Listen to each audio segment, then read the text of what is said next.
Hey everybody! Okay, so I wanted to do this video to talk a little bit about landing on a backward traveling leg and the shoulder girdle action during the gait cycle. So we got this video of this runner and we can see right here his left leg is at full stretch, so that's terminal forward swing, and that's the point where the leg is the furthest out in front of us before we start to then pull the leg backwards before the landing. Now, in a runner who is landing on a forward traveling leg, I don't see that as an overstride. I actually see that as an understride, because the gait cycle has a specific number of events, and each one of these events should occur in a well-functioning gait cycle. If those events don't occur, then we don't have a truly well-functioning gait cycle. So if you're landing on a forward traveling leg, then you're missing out on two of those events. And this is one of the events that you're missing out on, which is the terminal forward swing while the leg is still up in the air before it lands.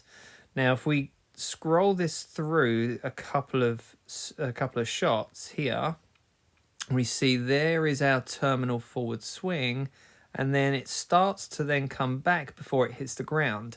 So we can see what happens here. Terminal forward swing, then the knee starts to bend, the hip starts to extend, and then the foot hits the ground. So we can see there, terminal forward swing, leg gets pulled back from the hip, the knee bends, the foot hits the ground. So we've got highly active hamstrings, highly active gastrocnemius, because the gastrocnemius passes the knee and is active in knee flexion. And then when the foot hits the ground, it's still traveling backwards, although friction on the ground stops it from moving, which means that we essentially are having what's called an isometric contraction, where there's no movement at the joint. The muscle that's contracting, or the muscles that are contracting, i.e. the hamstrings, the adductors, the gastroc, is pulling the leg backwards as the body gets slung over the top of that standing leg. Now, we go up to the shoulder. So look at his left shoulder. So here we're in terminal forward swing, and the left shoulder actually drops down.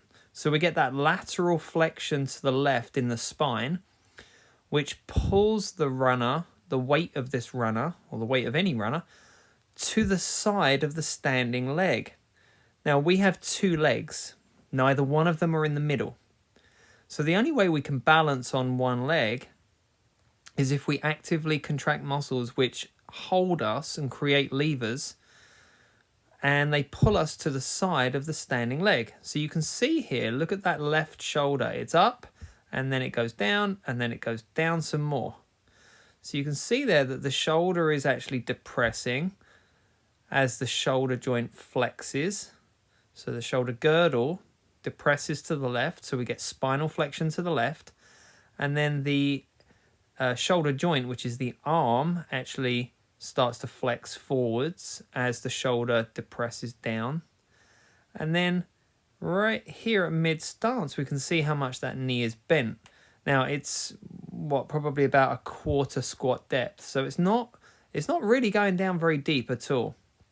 And as we go past mid stance, the heel starts to rise, and this takes us to that position right here where the soleus in the lower leg becomes very active and starts to then contract actively to push the toes down, or to push the foot down. The ankle goes into plantar flexion, and we get a concentric action off the ground. So right there we can see how far ahead of the foot, the left foot, that this runner is, and therefore it's not weighted on that foot. There's very little weight on that foot. All right, so how that leg actually is being pulled backwards from this terminal forward swing. It's getting pulled back, pulled back, pulled back, pulled back. Then it hits the ground. It continues to contract, but there's no actual movement in the leg. The body is going over the top, and we're pulling the hip into extension, pushing the toes down, then getting the heel up, and then driving forwards. We're not driving upwards, we're driving forwards. We actually go down before we come back up. And that is the key to a well-functioning gait cycle.